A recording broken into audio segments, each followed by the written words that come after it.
السلام عليكم ورحمة الله وبركاته.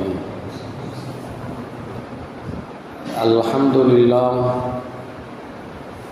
والصلاة والسلام على رسول الله وعلى آله وأصحابه وأتباعه أجمعين. أما بعد فقد قال الله تعالى في القرآن العظيم وفي الفرقان المجيد: أعوذ بالله من الشيطان الرجيم. بسم الله الرحمن الرحيم. يوم لا ينفع مال ولا بنون إلا من أتى الله بقلب سليم. صدق الله العلي العظيم.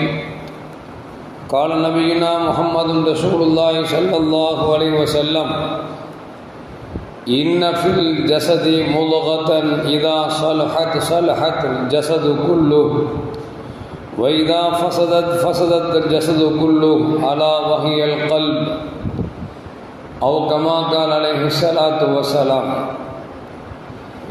رضينا بالله ربا وبالإسلام دينا وبمحمد صلى الله عليه وسلم نبيا ورسولا. يا سيدي يا رسول الله خذ بيدي قلت حيلتي أدركني يا شفيع المذنبين. اللهم صل وسلم على رسولك سيدنا ونبينا مولانا محمد وعلى آل سيدنا محمد وبارك وسلم عليه. எல்லாம் புகழும் புகழ்ச்சியும் ஏக இறைவனாம் அல்லாஹ் ஒருவனுக்கு உரித்தாக்கி அகிலத்தின் அருள்பொடையாக வந்துதித்த நமது உயிரிலும் மேலான கண்மணி முஹம்மதுன் ரசூலுல்லாஹி ஸல்லல்லாஹு அலைஹி வஸல்லம் அவர்கள் மீது ஸலவாத்தும் ஸலாமும் கூறியவனாக என் உரையை துவங்குகிறேன்.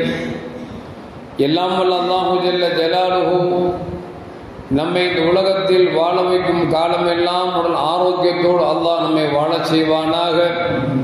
அந்த ஆரோக்கியமான வாழ்க்கை கொண்டு அல்லாஹ் ரசூலை நெருங்கக்கூடிய அனைத்து நல்லவர்களையும் புரியக்கூடிய நல்ல முத்தகீன்களின் கூட்டத்தில் ஆக்கி அருள்வானாக. திடீர் மரணங்களை விட்டும் தீய மரணங்களை விட்டும் நம்மையும் நம் குடும்பத்தையும் நம் சமூகத்தையும் அல்லாஹ் முழுமையான முறையில் பாதுகாத்துக் கொள்வானாக. இரு உலகத்திலும் சிறந்த வாழ்க்கை வாழக்கூடிய நல்ல முத்தகீன்களின் கூட்டத்தில் அல்லாஹ் நம்மை ஆக்கி அருள்வானாக. அருமையான முஃமின்களே,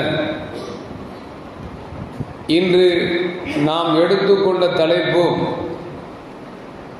மாரடைப்பு நிகழ்வது எதனால் என்கிற தலைப்பில் பேசலாம் என்று ஆசித்திருக்கிறேன். அல்லாஹு ஜல்ல ஜலாலுஹு எனக்கும் உங்களுக்கும் விரிவான விளக்கத்தை விளங்கக்கூடிய நல்தௌஃபீக்கினை தந்தல்வானாக. அருமையான முஃமின்களே, மனிதனின் உடலில் இருக்கக்கூடிய உறுப்புகள் எல்லா உறுப்புகளும் அத்தியாவசியமான மனிதனுக்கு தேவையான ஒரு படைப்பை அல்லாஹு ஜல்ல ஜலாலுஹு நமக்கு படைத்து நமக்கு வழங்கியிருக்கிறார். இதில் கை சிறந்தது கால் சிறந்தது அப்படின்லாம் சொல்ல முடியாது. வலதுகண் இடதுகண் என்றும் பிரித்து பார்க்க முடியாது. இறைவன் எதை கொடுத்தானோ அதை இழக்காமல் நாம் சிறந்து வாழ வேண்டும் என்று அல்லாஹ்விடத்தில் துஆ செய்கிறோம்.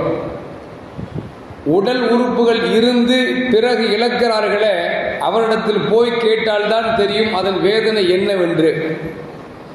இன்றைக்கு சுகர் என்று சொல்லக்கூடிய மக்களை படாத பாடுபடுத்திக் கொண்டிருக்கக்கூடிய சர்க்கரை நோய் வந்தால் சிலருக்கு கண்கள் பாதிக்கப்படுகிறது, சிலருக்கு காலை எடுக்க வேண்டிய சூழ்நிலைக்கு தள்ளப்படுகிறார்கள். அந்த காலை எடுக்கப்பட்ட அந்த மனிதத்தில் போய் காலுடைய முக்கியத்துவத்தை கேட்டால் அவன் தெளிவாக சொல்லுவான். அல்லாஹு ஜல்ல ஜலாலுஹு நமக்கு எல்லா உறுப்புகளையும் சீராக கொடுத்ததால் அதனுடைய மகத்துவம் என்ன என்று விளங்காமல் நாம் இருக்கிறோம். ஒருவேளை அதில் ஏதாவது ஒரு பழுது ஏற்பட்டு விட்டால் பழுது போகின்ற வரைக்கும் நாம் அல்லல் படுகிறோம், அவதியுறுகிறோம். அந்த அல்லல் போய்விட்டது என்று சொன்னால் இறைவனை நாம் மறந்து வாழக்கூடிய ஒரு சூழலுக்கு தள்ளப்பட்டிருக்கிறோம். இப்படி அல்லாஹு ஜல்ல ஜலாலுஹு உடலில் கொடுக்கப்பட்டிருக்கிற உறுப்புகள் இருக்கிறதே, மிக மிக அலாதியானது, இறைவனால் கொடுக்கப்பட்ட அற்புதமான உறுப்புகள். இதிலே தலையாய உறுப்பு என்று பார்க்கிற பொழுது உள்ளம் என்பதை எல்லோரும் சொல்லிவிடலாம் என்கிற அளவிற்கு, உள்ளம் செத்துவிட்டால் மனிதன் இறந்து விடுவான் என்கிற அளவிற்குத்தான் வாழ்க்கை இருந்து கொண்டிருக்கிறது. உள்ளம் சம்பந்தமாக நாம் இன்றைக்கு சில விஷயங்களை பார்க்க கடமைப்பட்டிருக்கிறோம். அருமையான மோமின்களே, இறைவன் கொடுத்திருக்கிற இதயம் இருக்கிறது. இந்த இதயம் அதனுடைய எடை எந்த அளவுக்கு என்று சொன்னால், பெண்களுக்கு 250 கிராமிலிருந்து 300 கிராம் வரைக்கும் தான் பெண்களுக்கு உண்டானது. ஆண்களின் இதயத்தினுடைய எடையை பார்க்கிற பொழுது 300 கிராமிலிருந்து 350 கிராம் அளவிற்குத்தான் அல்லாஹு ஜல்ல ஜலாலுஹு இந்த இதயத்தை படைத்திருக்கிறான். இந்த இதயம் ஒரு நாளைக்கு துடிக்கிற துடிப்பு இருக்கிறது. மனிதனுக்கு ஒரு நிமிடத்திற்கு 72 தடவை அது துடிக்க வேண்டும். 72 தடவை விட அதிகமாக துடித்தாலும் மனிதனுக்கு ஆபத்து தான். இந்த 72 தடவை விட குறைந்து விட்டாலும் மனிதனுக்கு ஆபத்து தான். 72 தடவை நாம் சீராக அது துடித்தது என்று சொன்னால் மனிதன் ஆரோக்கியமாக இருக்கிறான் என்பதை மருத்துவர் நமக்கு சொல்லித் தருவார்கள். அருமையான மோமின்களே, இந்த இதய துடிப்பு எப்பொழுது சுருங்கி விடுகிறதோ, எப்பொழுது அதிகரித்து விடுகிறதோ மனிதனுக்கு ஆபத்தை தந்து விடுகிறது. இந்த இதய துடிப்பு இயங்கிக் கொண்டே இருக்க வேண்டும் என்று சொன்னால் அந்த இதயம் செய்யக்கூடிய செயல்பாடை சரியான முறையில் செய்து கொண்டிருக்க வேண்டும். இதயத்தின் வேலை எல்லா உறுப்புகளுக்கும் இரத்தத்தை பம்ப் செய்து அது அனுப்பக்கூடிய வேலை செய்து கொண்டே இருக்கிறது. இதயத்தில் 4 அறைகளை அல்லாஹ் படைத்திருக்கிறான். மேலே 2 அறை, கீழே 2 அறை. ஒரு பக்கத்தில் இருக்கக்கூடிய அசுத்தமான இரத்தத்தை இன்னொரு பக்கம் சுத்தமாக்கி எல்லா உறுப்புகளுக்கும் அனுப்பி கொண்டிருக்கிறது. இந்த அனுப்புகிற விதத்திலே அது கொஞ்சம் அடைபட்டு விட்டது என்று சொன்னால் இதைத்தான் மார் அடைப்பு என்று சொல்கிறார்கள். மாருக்குள் ரத்தம் செல்லவில்லை என்று சொன்னால், ரத்தம் அடைத்து கொண்டால் இதற்கு பேர் மார் அடைப்பு என்று சொல்கிறார்கள். ஹார்ட் அட்டாக் என்று சொல்கிறார்கள். இந்த ஹார்ட் அட்டாக் என்று வந்துவிட்டால் இன்றைக்கு லட்சங்கள் அல்ல, பல லட்சங்கள் தேவைப்படுகிறது. இன்னும் சொல்ல போனால் இன்றைக்கு மருத்துவம் என்பது கேள்விக்குறியான நிலைக்கு தள்ளப்பட்டிருக்கிறோம். சாதாரண ஒரு நெஞ்சுவலி என்று போய்விட்டால் கூட உடனே அவர்கள் சொல்லக்கூடிய வார்த்தை, லட்சத்தை கட்டுங்கள், உங்கள் லட்சியத்தை நீங்கள் நிறைவேற்றுங்கள் என்று சொல்லக்கூடிய அளவிற்கு லட்சத்தை கட்டினால்தான் ஐசி வார்டுக்கு கொண்டு போறான். அப்புறம் கொண்டு போயிட்டு சொல்லுவான், ரொம்ப சீரியஸா இருக்குது, எக்கோ எடுக்கணும், அதை எடுக்கணும், இதை எடுக்கணும் சொல்லி நீங்க கொடுத்த காசுல என்னைக்குமே மிச்சம் தரவே மாட்டான். நீ கொடுத்த காசை விட அதிகமா புடிங்கெடுத்து அனுப்புவானு தவிர, இல்ல இது ஒரு நெஞ்சு வலி தான், வாயு தான் அப்படின்னு சொல்லி எந்த மருத்துவமனையிலாவது சொல்லி மிச்சம் காசு வாங்கியவர்கள் உண்டா என்று சொன்னால் இல்லவே இல்லை. ஏனென்று சொன்னால் மருத்துவம் கேள்விக்குறியாக ஆகிவிட்டது. காரணம், படிக்கிற படிப்பில கோடி கோடியாக செலவழித்து படித்தால் அவர்கள் எப்படி அவர் தேடி எடுப்பார்கள்? கோடி எடுக்க வேண்டும் என்று சொன்னால் இது போன்ற சூழலுக்கு தள்ளப்படுகிற பொழுதுதான் அவர்களால் சம்பாதிக்க முடியும். அருமையான உண்மைகளை அப்படி பார்க்கிற பொழுது முன்னொரு காலத்தில் எல்லாம் ஒரு 65 வயசுக்கு மேலதான் ஹார்ட் அட்டாக் அப்படிங்கிறது வரும், மாரடைப்புன்னு வரும். ஆனா இன்னைக்கு பாத்தீங்கன்னா யாருக்காவது மாரடைப்புன்னு கேட்டா வயசு என்னன்னு கேளுங்க, 35 வயசு, 20 வயசு, 15 வயசு. யாருக்கு மாரடைப்பு? சின்னஞ்சிறு இளம் வயதுள்ளவர்களுக்கு மாரடைப்பு வருகிறது என்று சொன்னால் அல்லாஹ் தான் காப்பாற்ற வேண்டும். கடந்த வாரம் பல்லாவரத்தில் ஒரு ஆலிம் முஹியத்தீன் அப்துல் காதர் நினைக்கிறேன், அவர் இஷா தொழுக முடியாமல் பின்னால் என்று தொழுகிறார். தொழுது விட்டு வீட்டுக்கு செல்கிறார். இரவு 1 மணிக்கு மாரடைப்பு வயது மரணித்து விட்டார் என்கிற தகவல். வயதை பார்த்தோம் என்று சொன்னால் வெறும் 48 வயது தான்.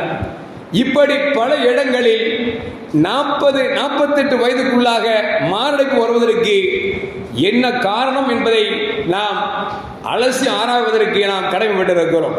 அருமையான மூமின்களே, அந்த விதத்தில் பார்க்கிற பொழுது சமீபத்தில் செய்தித்தாள்களில் வந்த செய்தி என்னவென்று சொன்னால், பெங்களூர்ல ஹாசனா என்று சொல்லக்கூடிய ஒரு ஊரில் மட்டும் மே 28 ஜூன் 28க்குள்ளாக ஆக மொத்தம் 30 நாளுக்குள்ள ஹார்ட் அட்டாக்கால இறந்து போனவர்கள், மாரடைப்பால் மாண்டு போனவர்கள் 18 பேர்கள். இன்னும் சொல்ல போனால் அந்த ஒரு மாதத்தில் மட்டும் 18 பேர் என்று சொன்னால் ஒரு வருடத்தில் 100 பேர் மரணித்திருக்கிறார்கள் மாரடைப்பால். என்ன காரணம் என்று அவர்கள் அலசி ஆராய்ந்து பார்க்கிற பொழுது அந்த ஜெயதேவா மருத்துவமனை இயக்குனர் சொல்லுகிறார், பெரும்பாலும் இது கொரோனாவிற்கு பிறகுதான் இது போன்ற இளைஞர்கள் மாரடைப்பால் மரணித்துக் கொண்டிருக்கிறார்கள். ஒருவேளை கொரோனா ஊசியால் இது நிகழ்கிறதோ என்று அவர் சந்தேகப்பட்டுவிட்டு இன்றைக்கு ஆராய்ச்சி நடத்தி கொண்டிருக்கிறார் என்கிற தகவல் நாம் கேட்கிற பொழுது நாமும் பார்க்கிறோம். அல்லாஹ் தான் காப்பாற்ற வேண்டும், அல்லாஹ் எல்லோருக்கும் நீண்ட ஆயுளை தர வேண்டும். கொரோனா ஊசி யாரெல்லாம் போட்டார்களோ அல்லது கொரோனாவுக்கு பிறகு இருக்கக்கூடிய வாழ்வு இருக்கிறதே, அது ஒரு கேள்விக்குறியான வாழ்க்கையாக இன்றைக்கு அமைந்து விட்டது என்பதை நாம் பார்த்து கொண்டிருக்கிறோம்.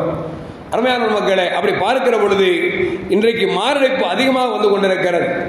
இன்னும் சொல்ல போனால் ஜி ராமச்சந்திரா ஆஸ்பத்திரியில சமீபத்தில் ஒரு இதய நல மருத்துவம் நேற்று இன்று நாளை என்று சொல்லி ஒரு கருத்தரங்கம் ஒன்று ஏற்பாடு செய்யப்பட்டிருந்தது. அந்த கருத்தரங்கத்தில் கிட்டத்தட்ட 400க்கும் மேற்பட்ட இருதய மருத்துவர்களால் நடத்தப்பட்ட ஒரு கருத்தரங்கம். அந்த கருத்தரங்கத்தில் அந்த ராமச்சந்திரா மருத்துவமனையினுடைய இயக்குனர் தணிகாச்சலம் சொல்லுகிறார், மாரடைப்பு அதிகமாக வந்து கொண்டிருக்கிறது, அதற்கு சில காரணங்களை நமக்கு சொல்லித் தருகிறார். அருமையான முஃமின்களே, அது மட்டுமல்ல, அமெரிக்காவை எடுத்துக்கொண்டால் 40 நிமிடத்திற்கு ஒரு மாரடைப்பால் மரணிக்கக்கூடிய ஒரு துஷ்ட வாழ்க்கை அமெரிக்காவில் ஏற்பட்டிருக்கிறது என்பதையும் நமக்கு செய்திகள் நமக்கு தருகிறது என்று சொன்னால் அல்லாஹ் காப்பாற்ற வேண்டும். மாரடைப்பு என்கிற நோய் வந்து செல்வது என்பது ஒன்று இருக்கிற செல்வத்தை அள்ளி சென்று விடும், இல்லை என்று சொன்னால் குழுக்கில் நம்மை தள்ளிவிடும் என்பதைத்தான் இந்த நோய் நமக்கு தெரிவிக்கிறது என்பதை நாம் மறந்துவிடக்கூடாது. அருமையான முஃமின்களே, நாம் மேலே சொன்ன ஹதீஸிலே அண்ணலம் பெருமான ஸல்லல்லாஹு அலைஹி சொல்வார்கள், மனிதனின் உடலில் ஒரு சதை துண்டு இருக்கிறது. மனிதனின் உடலில் ஒரு சதை துண்டு இருக்கிறது.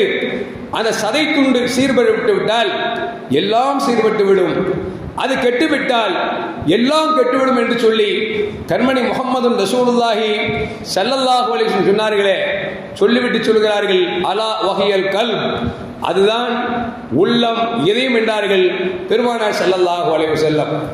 இந்த ஒரு ஹதீஸ் நமக்கு போதும். இந்த உள்ளத்தால் என்னென்ன நோய்கள் வருகிறதோ, யாரெல்லாம் நீண்ட ஆயுள் வாழ்கிறார்களோ அதற்கு காரணம் முழுக்க முழுக்க உள்ளம் சம்பந்தப்பட்டதுதான், இதயம் சம்பந்தப்பட்டதுதான் என்பதை கண்மணி முஹம்மது ரசூலுல்லாஹி ஸல்லல்லாஹு அலைஹி வஸல்லம் அவர்கள் நமக்கு அழகாக சொல்லித் தருகிறார்கள். அருமையான மக்களே, அப்படி பார்க்கிற பொழுது ரசூலுல்லாஹி ஸல்லல்லாஹு அலைஹி வஸல்லம் சொல்வார்கள், கைருன் நாஸ், மக்களில் சிறந்தவர்கள் யார் தெரியுமா? மக்களில் மிகச் சிறந்தவர்கள் யார் தெரியுமா? து கல்பின் மஹ்மூமின் வல் லிசான் சாதிகீன். மனிதர்கள் மிகச் சிறந்தவர்கள் யார் என்று சொன்னால் மாசற்ற உள்ளம் கொண்டவர்கள் மிகச் சிறந்தவர்கள். பேசினால் உண்மை பேசுகிறார்களே அவர்கள் மிகச்சிறந்தவர்கள் என்று பெருமானார் ஸல்லல்லாஹு அலைஹி வஸல்லம் சொன்ன பொழுது சஹாபாக்கள் கேட்டார்கள், மல் கல்புல் மஹ்மூம், மஹ்மூம் என்று சொன்னால் மஹ்மூமுடைய கல்வி பெற்றிருக்கிறார் என்று சொன்னால் என்னவென்று கேட்கிற பொழுது கண்மணி முஹம்மது ரசூலுல்லாஹி ஸல்லல்லாஹு அலைஹி சொன்னார்கள், ஹுவ தகிய்யு அன்-நகிய்யு, யார் இறைவனை பயந்து வாழ்கிறார்களோ, அன்-நகிய்யு, மனதிலே எந்த விதமான கபடமும் இல்லாமல் புறம் கோல் எதுவும் இல்லாமல் யார் வாழ்கிறார்களோ அந்த உள்ளம்தான் சிறந்த மனிதன் என்று நபிகள் நாயகம் ஸல்லல்லாஹு அலைஹி வஸல்லம் சொல்கிறார்கள். அல்லதி லா இஸ்ம ஃபீஹி, யாரிடத்தில் குற்றங்கள் இல்லையோ, யாரிடத்தில் பாவங்கள் இல்லையோ, வலா பகிய வலா ஹசத, யாரிடத்தில் அடிச்சாட்டியம் இல்லையோ, யாரிடத்தில் பொறாமை இல்லையோ, இவர்கள்தான் கல்புல் மஹ்மூம் என்று கண்மணி முஹம்மது ரசூலுல்லாஹி ஸல்லல்லாஹு அலைஹி வஸல்லம் சொன்னார்கள். சொல்லிவிட்டு சஹாபாக்கள் கேட்டார்கள், ஃபமன் அலா அஸரிஹி, யார் அந்த அடிப்படையில் இருக்கிறார் என்று கேட்கிற பொழுது நபிகள் நாயகம் ஸல்லல்லாஹு அலைஹி சொன்னார்கள், யார் துன்யாவின் மீது மோகம் கொள்ளாமல் மறுமையை யார் நேசிக்கிறார்களோ அவர்கள்தான் கல்புல் மஹ்மூம் என்று நபிகள் நாயகம் ஸல்லல்லாஹு அலைஹி வஸல்லம் அவர்கள் சொல்லிவிட்டு மேலும் பெருமானார் ஸல்லல்லாஹு அலைஹி வஸல்லம் சஹாபாக்கள் கேட்கிறார்கள், யா ரசூலல்லாஹ், அவர்கள் அடையாளம் என்னுடைய இருக்கிற பொழுது ரசூலுல்லாஹ் சொன்னார்கள், முஃமினுன் ஃபீ ஹுல்கின் ஹஸனின், யாரிடத்தில் நல்ல குணம் இருக்கிறதோ அவர்கள்தான் கல்புல் மஹ்மூம் என்று கண்மணி முஹம்மது ரசூலுல்லாஹி ஸல்லல்லாஹு அலைஹி வஸல்லம் நமக்கு சொல்லித் தருகிறார்கள். அருமையான மக்களே, இப்போ நம்ம ஒரு முடிவுக்கு வந்துடலாம். என்ன அப்படின்னா, எதனால மாரடைப்பு வருது அப்படின்னா, நம்முடைய உள்ளத்தில் பெருமானார் சொல்றாங்கல்ல, பொறாமை இருக்க வேண்டாம் என்று சொன்னார்கள். பொறாமை இருப்பது என்பது மாரடைப்பை ஏற்படுத்தும். பொறாமை இருப்பது என்பது அது நெஞ்சு வலியை உண்டாக்கும். ஏனென்று சொன்னால், பொறாமை அதிகரிக்க அதிகரிக்க நமக்கே ஒரு உணர்வு வரும். மனசெல்லாம் கனத்து போயிடும். அவனை பார்த்தாவே ஏதாவது செய்யணும், அவனை பார்த்தாவே யாருடையாவது பேசணும், அவனை பார்த்தாவே ஒரு விதமான கோபம் வருது அல்லவா? இது மனதை கனப்படுத்தும். ஏனென்று சொன்னால், அடுத்தவன் மீது பொறாமை கொள்வது என்பது நம்முடைய நெஞ்சம் வெடிப்பதற்கு மிகப்பெரிய காரணம் என்பதைத்தான் கண்மணி முஹம்மது ரசூலுல்லாஹி ஸல்லல்லாஹு அலைஹி வஸல்லம் சொல்லாமல் சொல்லுகிறார்கள். இன்னைக்கு பொறாமை யார்கிட்ட இல்லைங்க, பொறாமை யார்கிட்ட இல்லை. ஒரு ஆள் நல்ல ட்ரெஸ் கொடுத்தான்னு வச்சுங்களேன், நல்ல ட்ரெஸ் இல்லாதவர் என்ன நினைக்கிறாரு, என்னடா வெள்ளை சொல்லாமே எப்ப பார்த்தாலும் இருக்கிறானே, இவனுக்கு எப்படி காசு வருது, இவன் எப்படி ட்ரெஸ் போடுறான், என்ன வருதா? ரசூலுல்லாஹி ஸல்லல்லாஹு அலைஹி சொல்லுவாங்க, ஒரு மனிதன் அழகாக இருக்கிறானா அல்லாஹ் அவனுக்கு பரக்கத்து செய்யட்டும் என்று சொல்லுங்கள் என்றார்கள் கண்மணி முஹம்மது ரசூலுல்லாஹி ஸல்லல்லாஹு அலைஹி வஸல்லம். ஆனா இன்னைக்கு நம்ம வாழ்க்கையில பார்க்கிறோம், பொறாமை என்பது மட்டுமல்ல, நமக்கு எந்த அளவுக்கு என்று சொன்னால், அந்த பொறாமையினால் என்னென்ன தவறுகள் நிகழக்கூடாதோ எல்லா நிகழ்வுகளும் நடக்கிறது என்று சொன்னால், நம் ஆயுள் எப்படி நீட்டிக்கப்படும், நம் ஆத்மா எப்படி சுகமாக இருக்கும், நாம் எப்படி நோயால் பாதிக்கப்படாமல் இருப்போம் என்பதை கொஞ்சம் யோசித்து பார்க்க வேண்டும். அதான் ரசூலுல்லாஹ் சொல்றாங்க, சுருக்கமா சொல்றாங்க, யாரிடத்தில் நல்ல குணம் இருக்கிறதோ அவர்கள் நீண்ட ஆயுள் வாழ்வார்கள், நோய் இல்லாமல் வாழ்வார்கள். ஏன்னு சொன்னால், புறம் பேசுவது என்பதும் பொறாமை கொள்வது என்பதும் கோபப்படுவது என்பதும் எல்லாம் தீய குணத்தை சார்ந்தது. நம்மிடத்தில் தீய குணத்தை நாம் அகற்றிவிட்டோம் என்று சொன்னால் நமக்கு மாரடைப்பும் வராது, எந்த நோயும் வராது. அப்ப நோய்க்கு காரணம் என்ன? நம்மள்ட்ட இருக்கக்கூடிய கெட்ட குணங்கள் தான் நம்மை பாடாப்படுத்தி நாம் சேகரித்திருக்க வைத்திருக்கிற காசு பணங்களை ஆஸ்பத்திரிகளுக்கு அள்ளி கொடுக்கக்கூடிய சூழலுக்கு நம் குணம் நம்மை தள்ளிவிட்டது என்பதைத்தான் பெருமானார் ஸல்லல்லாஹு அலைஹி வஸல்லம் ஹதீஸ் நமக்கு சொல்லி காட்டுகிறார். எனவேதான் பெருமானார் ஸல்லல்லாஹு அலைஹி வஸல்லம் சொல்வார்கள், மனிதனின் உள்ளம் இருக்கிறது, மனிதன் இதயம் இருக்கிறது, இறைவனின் 2 விரல்களில் இருக்கிறது. அவன் நினைத்தால் இப்படியும் ஆக்குவான், அப்படியும் ஆக்குவான். அதற்குத்தான் கல்புக்கு பேரே உள்ளம், அது புரளக்கூடியது என்று சொல்வார்கள். பார்க்கிறோம் அல்லவா, திடீரென்று ஒருவர் வருவார், கை இல்லாமல் கால் இல்லாமல் இருப்பார், ஐயா பசிக்கிறது என்று கேட்பார். நம்மிடத்தில் கேட்டுக் கொண்டிருக்கிற பொழுதே இன்னொரு மனிதர் வந்து அவருக்கு ஏதாவது தர்மத்தை கொடுத்து செல்வார். அவர் கேட்கிற பொழுது நாம் நினைப்போம், கையிலேயே காலிலேயே ஏதாவது கொடுக்கலாம் என்று ஆசைத்து 100 ரூபாய் கொடுக்கலாம் என்று ஆசைப்படுவோம். இன்னொருவர் ஏதோ ஒன்றை கொடுத்தார், எவ்வளவு என்று தெரியாது. இவர் கொடுத்து விட்டார், இவருக்கு எதற்கு 100 ரூபாய், 50 ரூபாய் போதுமே நினைப்பார். அது கொஞ்ச நேரத்தில் இன்னொருவர் கொடுப்பார், அவரை பார்த்து விட்டு நினைப்பார், 50 ரூபாய் இதற்கு 10 ரூபாய் கொடுத்தால் போதுமே. உள்ளம் அப்படியே புரண்டு கொண்டே இருக்கிறது. பெருமானார் ஸல்லல்லாஹு சொல்வார்கள், உள்ளம் என்பது இறைவனுடைய 2 விரலுக்கிடையில் இருக்கிறது. அவன் எப்படி மாற்ற வேண்டும் நினைக்கிறானோ அப்படி மாற்றுவான் என்று சொல்லிவிட்டு நபிகள் நாயகம் ஸல்லல்லாஹு சொல்வார்கள், என் உள்ளத்தை இறைவா நல்லதில் தரிபடுத்தவை என்று சொல்லி நபிகள் நாயகம் ஸல்லல்லாஹு துஆ செய்வார் என்று சொன்னால், அருமையான முஃமின்களே, எல்லாவற்றிற்கும் காரணம் உள்ளம் என்பதை பெருமானார் ஸல்லல்லாஹு அலைஹி வஸல்லம் சொல்லித் தருகிறார்கள். இந்த உள்ளத்துல பணிவை கொண்டு வரணுங்க. பிறரை பார்த்தா நம்ம ஒரு பெரிய படிப்பாளியா இருந்தா கூட நாம என்ன நினைக்கிறோம்னா, நாம ஒரு சாதாரண ஆள் நினைக்கிறோம். நாம என்ன நினைக்கிறோம்னா, ஒண்ணுமே தெரியாட்டா கூட நாம பெரிய ஆள் நினைச்சிட்டு இருக்கோம். அப்படி நினைக்கிற பொழுது கர்வம் வந்து விட்டது. கர்வம் என்பது நல்ல குணமா தீய குணமா? தீய குணம்.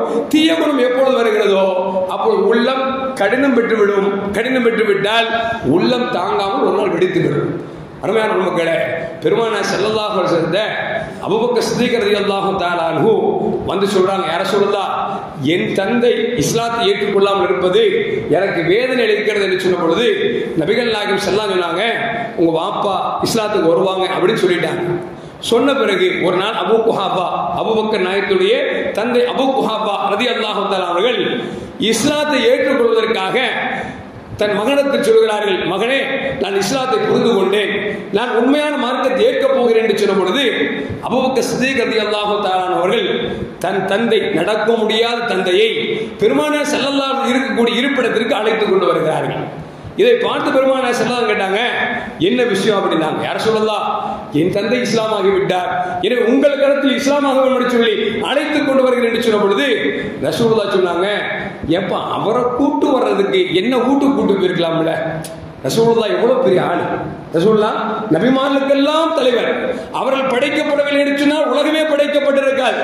அந்த கண்மணி முகமது ரசூலுல்லாஹ் சொல்றாங்க, வயசான பெரியவங்களை என் வீட்டுக்கு அழைத்து வரதை விட என்னவோ வீட்டுக்கு கூட்டு போய் நல்லா இருக்குமே அப்படின்னு உடனே அபூபக்கர் நாயகம் சொல்றாங்க, நீங்கள் என் வீட்டுக்கு நடந்து வருவதை விட என் தந்தை உங்கள் வீட்டுக்கு நடந்து வருவதுதான் மரியாதை என்று சொல்லி அபூபக்கர் சித்திக் ரலியல்லாஹு தஆலா சொல்கிறார்கள் என்று சொன்னால், அருமையான மக்களே, நபிகள் நாயகம் ஸல்லல்லாஹு அலைஹி உயர்ந்த இடத்தை பெற்றிருந்தாலும் தன்னை பணித்துக் கொள்கிறார்கள். என்ன அலட்சணம் வந்திருப்பல்ல அப்படின்னு சொல்றாங்கன்னா, இந்த பணிவும் உள்ளத்தை சீர்படுத்தும் என்பதைத்தான் நபிகள் நாயகம் ஸல்லல்லாஹு அலைஹி நமக்கு சொல்லித் தருகிறார்கள். அது மட்டுமல்ல, அருமையான முஃமின்களே, உள்ளத்துல இறக்கு குணம் கொண்டு வரணுங்க. முன்னாலாம் பார்த்தா பஸ்ட் இருந்தா உடனே வீட்டுக்கு போய் சோறு இருக்கான்னு பார்ப்பாங்க. தனக்கு மட்டும் சோறு இருக்கும், சரி ஒரு பாதி சோறு கூட அவர் சாப்பிட்டோம், பாதி சோறு நான் சாப்பிட்றேன் அப்படிம்பாங்க. இன்னைக்கு அப்படி எங்க இருக்குது? சகோதரன் பசித்திருக்கிறான், கதவை பூட்டி நாம் உள்ளே நல்ல மூக்க முட்டை சாப்பிடுறோம்.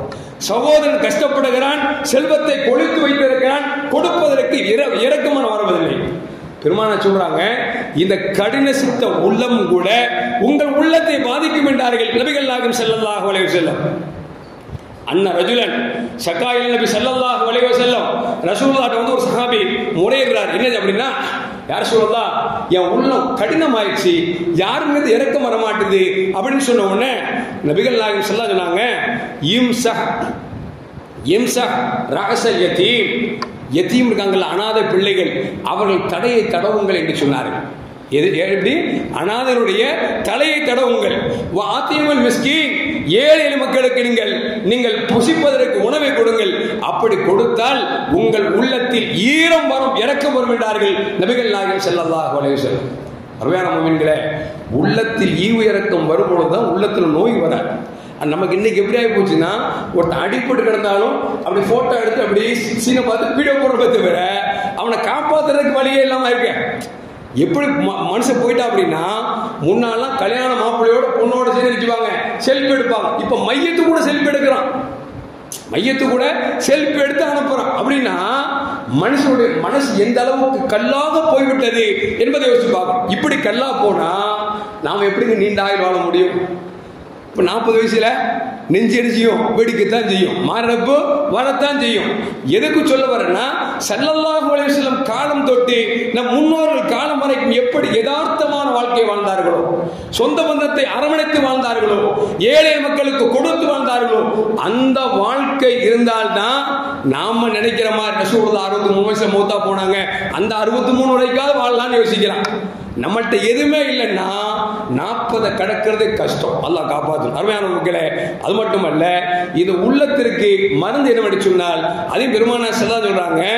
இந்த ஹதீஸ் அபூ உமாமா ரலியல்லாஹு அறிவிக்கிறார்கள், இக்ராவுல் குர்ஆன், குர்ஆனை நீங்க நிறைய ஓதுங்க. ஹார்ட் அட்டாக் வராமல் இருக்கணும்னா, மாரடைப்பு வராமல் இருக்கணும்னா குர்ஆனை நிறைய ஓதுங்க. ஏன்னு சொன்னால், லா யுஅذிபு கல்பன் வஅல் குர்ஆன், யார் குர்ஆனை ரசித்து ரசித்து ஓதுகிறார்களோ அந்த உள்ளத்திற்கு மாசு ஏற்படாது, தீங்கு ஏற்படாது என்றார்கள் நபிகள் நாயகம் ஸல்லல்லாஹு அலைஹி வஸல்லம். இப்போ யோசிச்சு பாருங்க, எத்தனை பேர் குர்ஆன் ஓதுறா டெய்லி? அல்லாஹ் காப்பாத்து. குர்ஆன் தொட்டு பல வருடங்களாகி விட்டது. சொல்றாங்க, ஹஜ்ரத் நான் 7 வயசுல ஓதுனேன், இப்போ 60 வயசாச்சு, மறந்து போச்சு, அது எடுத்து வரட்டுமா அப்படிங்கிறார். அலி பே அப்படின்னா, அவர் பே அப்படின்னா பள்ளி இல்லையா, அப்போ அப்படிங்கிறார். எதுக்கு சொல்ல வர்ற அப்படின்னா, குர்ஆனை ஓத ஓத நம் உள்ளத்தில் அது இறங்க இறங்க உள்ள நோய் நம்மை தொடாது என்றார்கள் நபிகள் நாயகம் ஸல்லல்லாஹு அலைஹி வஸல்லம். அது மட்டுமல்ல, அருமையான முஃமின்களே, அபூ கிரைபா என்று சொல்லக்கூடிய ஒரு வல்லுநர் சொல்லுகிறார், பொறாமையும் கோபமும் ஆயுளை குறைக்கும் என்று சொல்லுகிறார். உண்மையில் அப்படித்தான். கண்மணி முஹம்மது ரசூலுல்லாஹி ஸல்லல்லாஹு அலைஹி வஸல்லம் ஈயாக்கும் வல் ஹஸத், பொறாமையை நான் உங்களை எச்சரிக்கிறேன் என்று சொன்னார்கள். ஏனென்று சொன்னால் ஃபைன்னல் ஹஸன யாக்குலுல் ஹஸனாத் கமா தாக்குலுன் நார் ஹதப், எப்படி நெருப்பு விறகை கரிக்கிறதோ சாம்பலாக்கிறதோ அது போன்று பொறாமை உங்களை கரித்து விடும் என்று பெருமானார் ஸல்லல்லாஹு அலைஹி வஸல்லம் சொன்னாங்களே. நம்மளை எப்படிங்க கரிக்கும்? நரகத்தில் கரிக்க அப்பாற்பட்ட உலகத்தில் எப்படி கரிக்கும்? உங்களை ஒண்ணும் இல்லாம ஆக்கிரும், ஹார்ட் அட்டாக் வந்துடும், மாரடைப்பு வந்துடும் அப்படிங்கிறத ரசூலுல்லாஹ் சொல்றாங்க. எப்படி நெருப்பு விறகை தின்பது போல உங்கள் பொறாமை குணம் உங்களை தின்றுவிடும் என்றார்கள் நபிகள் நாயகம் ஸல்லல்லாஹு அலைஹி வஸல்லம். அது மட்டுமல்ல அருமையான முஃமின்களே, கோபமும் அப்படித்தான். பெருமானார் சொல்வார்கள், லா தகலப். ரசூலுல்லாஹ் ஒரு ஆள் வந்தாரு, யார சொல்ல எனக்கு ஏதாவது உபதேசம் பண்ணுங்க அப்படின்னாங்க. நபி சொன்னாங்க லா தகலப், கோபப்படாத அப்படின்னாங்க.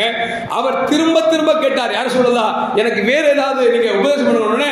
நபி சொன்னாங்க லா தகலப், லா தகலப், நீ கோபத்தை விடுப்பா அப்படின்னாங்க. சொல்லிட்டு சொன்னாங்க எல்லா குற்றத்திற்கும் அஸ்திவாரமே கோபம் என்றார்கள் பெருமானார் ஸல்லல்லாஹு அலைஹி வஸல்லம். நீ புருஷன் பொண்டாட்டி 2 பேரும் பேசாம 20 வருஷம் ஆச்சு, அனந்தி பேசாம 30 வருஷம் ஆச்சு. என்ன காரணம் சொல்லுங்க? ஒரு சின்ன கோபம், அந்த விட்டு கொடுக்காத தன்மைதான் இன்றைக்கு அண்ணன் தம்பியை பிரித்து வைத்திருக்கிறது, கணவன் மனைவி பிரித்து வைத்திருக்கிறது, தந்தை பிள்ளை பிரித்து வைத்திருக்கிறது, குடும்ப சொந்த பந்தங்களை பிரித்து வைத்திருக்கிறது. சொன்னால் கோபம் என்கிற அந்த தீய குணம்தான் என்றார்கள் பெருமானார் ஸல்லல்லாஹு அலைஹி வஸல்லம். அருமையான முஃமின்களே, அது மட்டுமல்ல, வாழ்க்கையில வாழும்போது வாழ்க்கையை நேசிச்சு வாழுங்க. ஏன் பிறந்தோம் ஏன் வாழ்ந்தோம் அப்படின்னு நினைக்க கூடாது. அல்லாஹ் நமக்கு எவ்வளவு நேமத்தை தந்திருக்கான் தெரியுமா? நம்ம நேமத்தை பார்க்கறது இல்லைங்க. கண்ணு நல்லா இருக்குது, அதனால நம்ம கண்ணோட மகிமை தெரியல. ஒரு நாள் ஒரு சின்ன வண்டு அடிச்சுட்டு கண்ணை சோப்பாக்கி வச்சுங்களேன், என்ன பாடுபடுறோம், உறுத்துது. டாக்டர்கிட்ட போறோம், மருந்த போடுறோம், செக்கப் பண்றோமா இல்லையா? அல்லாஹ் எவ்வளவு நேமத்தை கொடுத்திருக்கிறான். அந்த நேமத்தை ரசித்து ரசித்து நேமத்தை கொடுத்தவனுக்கு நாம் எந்த அளவுக்கு நாம் நன்றி செலுத்துகிறோமோ அந்த அளவுக்கு ஆயுள் நீளம் கிடைக்கும் என்றார்கள் கண்மணி முஹம்மது ரசூலுல்லாஹி ஸல்லல்லாஹு அலைஹி வஸல்லம். அருமையான முஃமின்களே, அப்படி பார்க்கிற பொழுது நாம் வாழ்க்கையை ரசித்து வாழ வேண்டும், அல்லாஹ் கொடுத்த நேமத்தை நினைத்து வாழ வேண்டும் என்பதை அல்லாஹ்வே நமக்கு சொல்லி காட்டுகிறார். அது மட்டுமல்ல அருமையான முஃமின்களே, தவறை விட்டு விட்டால் நமக்கு மாரடைப்பும் வராது, நோயும் வராது.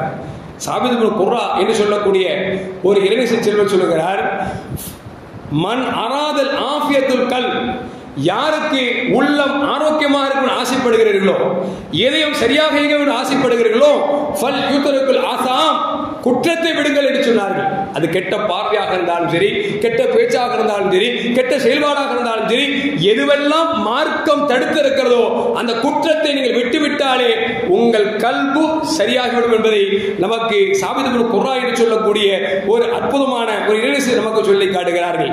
மேலும் சொல்வார்கள், சொல்வாங்க, ராஹத்துல் ஜிஸ்மி ஃபி கில்லத்தி தஆ, உடம்புக்கு ஆரோக்கியம் வேணும்னா குறைவா சாப்பிடுங்க.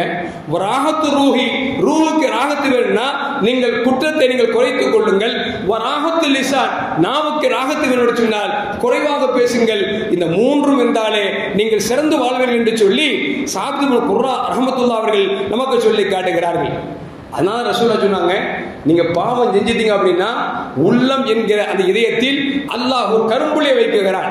அந்த பாவத்தை நினைத்து நீங்கள் வருந்தி அல்லாஹ்விடத்தில் பாவ மன்னிப்பு கேட்கிற பொழுது அந்த கரும்புள்ளி அழிக்கப்படுகிறது என்றார்கள் நபிகள் நாயகம் ஸல்லல்லாஹு அலைஹி வஸல்லம்.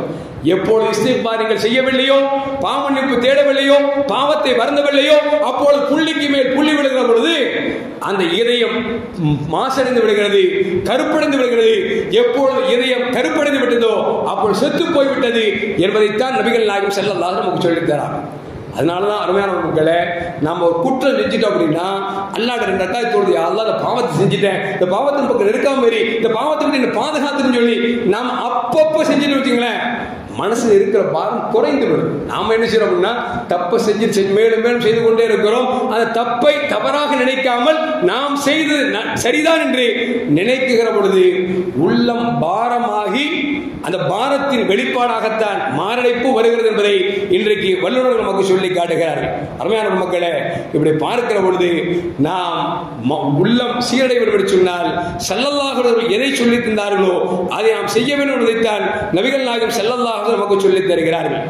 இப்ராஹிம் ஹவாஸ் ரஹ்மத்துல்லாஹி சொல்றாங்க, தவாவுல் கல், இதயத்தின் மருந்து 5 விஷயங்கள் என்று சொன்னார்கள். 1 கிராத்துல் குர்ஆன் பித் தத்பீர், அல்லாஹ் எப்படி சொன்னானோ, எதை சொன்னானோ அதை படிப்பனையோடு உணர்ந்து ஓதினோம் என்று சொன்னால் அதுதான் முதல் மருந்து என்று சொன்னார்கள் இப்ராஹிம் ஹவாஸ் அவர்கள்.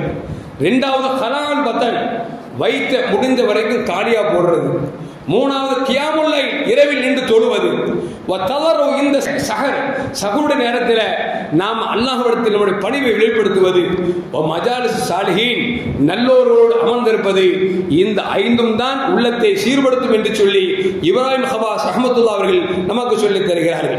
அருமையான மக்களை இப்படி பார்க்கிற பொழுது ஸல்லல்லாஹு சொன்னாங்கல்ல, வாரத்துக்கு 2 நோன்பு வைங்க. ஏன்னா வயிற்றை காலியாக ஆக்குகிற பொழுது உடலுக்கு ஆரோக்கியம் கிடைக்கிறது என்பதைத்தான் நபிகள் நாயகம் ஸல்லல்லாஹு அலைஹி வஸல்லம் சொல்லாமல் நமக்கு சொன்னார்கள் என்பதையும் நாம் மறந்து விடக்கூடாது. அது மட்டுமல்ல, ஹசன் ரஹ்மத்துல்லாஹி ஒரு மனிதர் வந்தாரு, வந்து சொன்னாரு, அஸ்கு இலைக்கு கஸ்வத்துக்கள், என் உள்ளமெல்லாம் கடினமாகிவிட்டது என்று முறையிட்ட பொழுது அவங்க சொன்னாங்க, அது பிதிக்கிறில்லா, உன் உள்ளத்தை அல்லாஹ்வை நினைவு கூறுவதை கொண்டு நீ சீர்படுத்து என்று சொன்னார்கள் ஹசன் ரஹ்மத்துல்லாஹி அலைஹி. உண்மையில் அப்படித்தானே அருமையான முஃமின்களே, நிம்மதி தேடி தேடி நினைச்சிரும். கொடைக்கானல் போறோம், ஊட்டிக்கு போறோம், அங்க போறோம், அங்க போற வரைக்கும் ஜாலியா இருக்கு, வந்த பிறகு திருப்பி கவலை வந்துடும். அல்லாஹ் சொல்றான், அலா பிதிக்ரில்லாஹ் தத்மைனுல் குலூப், மூமின்களே உங்களுக்கு நிம்மதி வேண்டுமா, இறைவனாக இருக்கக்கூடிய என்னை நீங்கள் நினைவு கூறுங்கள், அதில் தான் உங்களுக்கு நிம்மதி இருக்கிறது என்பதை அல்லாஹ் ஜல்லல்லாஹு நமக்கு சொல்லி காட்டுகிறான் என்று சொன்னால், அருமையான மக்களே, நாம் நெஞ்சம் வெடிக்காமல் இருக்கும் என்று சொன்னால், மாரடைப்பு இல்லாமல் இருக்கும் என்று சொன்னால், கெட்ட குணங்களை தவிர்த்து நல்ல குணங்களை உள்ளடக்கிக் கொள்ள வேண்டும். பெருமானார் ஸல்லல்லாஹு எப்படி வாழ வேண்டும் என்று சொன்னார்களோ அப்படி வாழ்ந்து விட்டோம் என்று சொன்னால் மாரடைப்பும் ஏற்படாது, மாறில் கனமும் ஏற்படாது என்பதை மறந்துவிடக்கூடாது. அது மட்டுமல்ல அருமையான முஃமின்களே, முந்தானத்து பள்ளிவாசலுக்கு வர ஆள் வராரு, ரொம்ப நாள் ஆச்சு பார்த்து, நன் சகோதரர் தான், ஹஸ்ரத் தெரியுமா ஹார்ட் அட்டாக் வந்துருச்சு அப்படின்னாரு. என்னடா சாதாரண பேசுறேன், ஹார்ட் அட்டாக்கு அல்லாஹ் பரிபூர்ணமான ஷிஃபா தரட்டும். எதுக்கு சொல்ல வர அப்படின்னா, இப்போ மாரப்பு வந்துருச்சு துவா செய்யுங்க அப்படிங்கிற அவர் எப்படி சொல்றாரு, மாரப்பு வந்து கவலையை தெரிவிக்கிறார். ஸல்லல்லாஹு அலைஹி வஸல்லம் நல்ல குணத்தை உள்ளடக்கிக்கிட்டாங்களா, சாப்பிட்ற விஷயத்தில் என்ன சாப்பிடணும் அதே பெருமான சொல்றாங்க பாருங்க. ஒரு கட்டத்தில் அபா தல்ஹா என்று சொல்லக்கூடிய சஹாபி வர்றாங்க, ஸல்லல்லாஹு அவங்களோடு சஹாபாக்கள் உட்கார்ந்து இருக்கிறாங்க. ரசூலுல்லாஹி ஸல்லல்லாஹு அலைஹி வஸல்லம் கையில மாதுளம்பழம் இருக்குது. இப்போ ரசூலுல்லாஹி அவங்க சஹாபி கேட்குறாங்க, யார சொல்லா இது என்ன அப்படிங்கிறாங்க. ஸல்லல்லாஹு சொன்னாங்க மாதுளம்பழம் அப்படின்னாங்க. சொன்ன உடனே ஸல்லல்லாஹு விரும்புறாரு நினைச்சுக்கிட்டு அவர்கிட்ட தூக்கி கொடுக்குறாங்க. அந்த சஹாபி வாங்கின உடனே ரசூலுல்லாஹி சொல்றாங்க, இந்த பழத்தை சாப்பிடுங்கள், இந்த பழம் உங்கள் உள்ளத்தை சீர் செய்யும் என்றார்கள் நபிகள் நாயகம் ஸல்லல்லாஹு அலைஹி வஸல்லம். இப்போ ஹார்ட் அட்டாக் வந்தவங்களா இருந்தாலும் சரி வராதவங்களா இருந்தாலும் சரி, முடிஞ்ச வரைக்கும் மாதுளம் பழத்தை கொஞ்சம் அதிகமாக சேர்த்துக்கிட்டா நல்லது. இப்போ நாம் சொல்கிறோம்ல, கெட்ட குணம் இருந்தால் ஹார்ட் அட்டாக் வரும்னு சொல்லிடுவோம். சில பேர் இப்படி விளாமா தெரியுமா, எப்பா மொத்த ஹார்ட் அட்டாக் மொத்த போனார்ல, மொத்த குணம் சரியில்லைன்னு சொல்கிறாரு அஜர்த்து அப்படின்னு விளைக்கிறாதீங்க. நம்ம அப்படியே சொல்கிறோம், நாம் நல்லதுக்கு சொல்கிறோம். சில பேர் நினைச்சுவாங்க அப்படி படுத்துவாங்க, நமக்கு அந்த நோக்கம் அல்ல.